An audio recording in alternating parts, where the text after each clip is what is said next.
progressive journalism, like, share, and subscribe to our YouTube channel. Don't forget to press the bell icon for latest updates.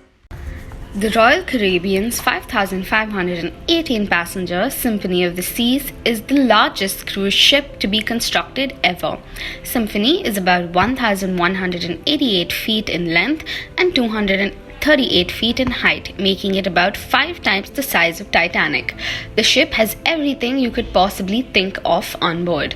It contains more than 40 restaurants and bars, 2 West End-sized theaters, the ultimate abysses, the tallest slide at sea, surf simulator, 2 climbing walls, a 9-deck high zipline, fairground carousel, mini golf course, 10-story fun slide, laser tag, spa, gym, casino, plus dozens more shopping and entertainment opportunities.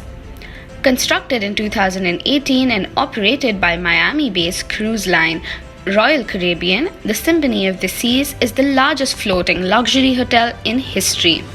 Its 2,200 crew members look after the guests, accommodated in 2,759 staterooms. The kitchen below the deck produces over 40,000 meals per day. Unlike any other place, the staff here need not worry about serving drinks. The robotic bartenders, which took 41,600 hours to be created, are solely in charge of serving drinks. With all the luxurious services Symphony of the Seas offers, she herself has become a destination.